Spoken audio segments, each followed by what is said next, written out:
Yuk jadi bagian dari dakwah kami. Dukung operasional dakwah dan sosial kami, raih pahala amal jariah yang terus mengalir sampai hari kiamat.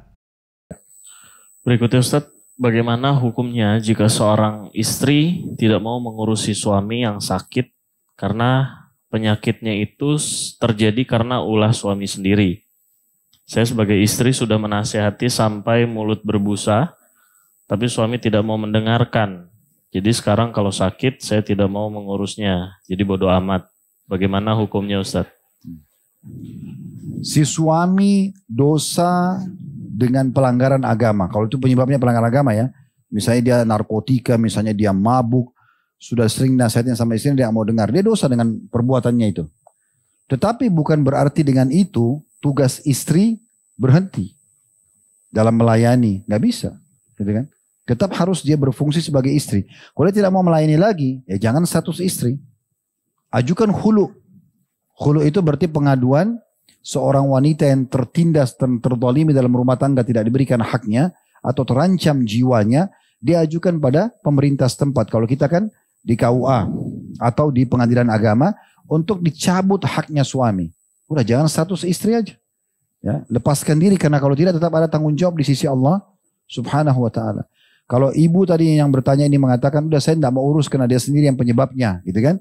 Berarti nanti si suami berdosa dan dihukum sama Allah karena dosanya, Anda dihukum karena tidak menjalankan tugasnya, kan gitu. Jadi tidak boleh. Dia ada dalam Islam teman-teman kejahatan dibalas dengan kejahatan, tidak ada.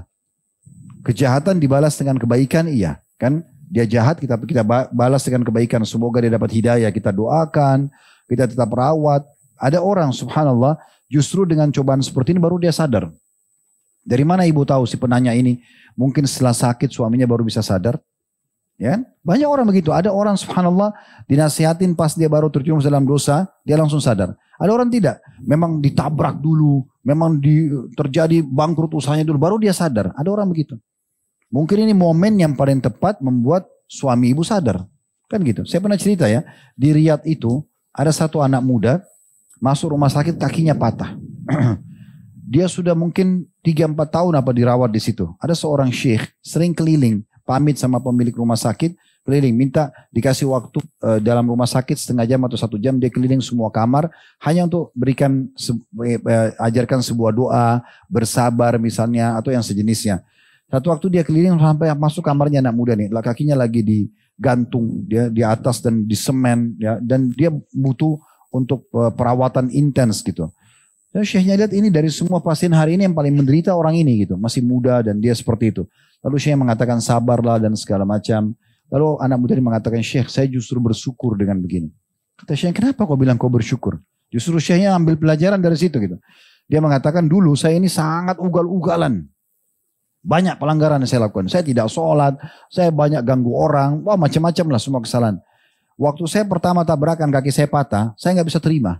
Teriak-teriak di rumah sakit ini, saya tidak bisa terima. Tapi tidak bisa buat apa-apa. Memang sudah begini, harus saya lalui. Akhirnya saya tidak mau saya harus menerima. Dan mulailah saya membenahi diri.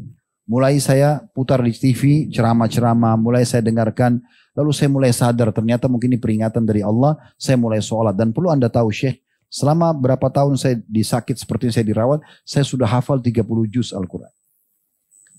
Justru di saat saya di rumah sakit banyak waktu saya mulai sadar, saya mulai itu. Jadi saya bersyukur dengan adanya ujian ini. Jadi ada orang subhanallah dengan ujian itu justru dia jadi sadar. Mungkin ibu subhanallah selama berapa tahun ini sudah bersabar kan gitu. Kenapa saat seperti ini tidak bersabar? Mungkin pada saat ibu nasihatin dia tidak seterima, Allah datangkan hukuman supaya dia bisa menerima kalau dia harus berubah. Allahu a'lam. Ya.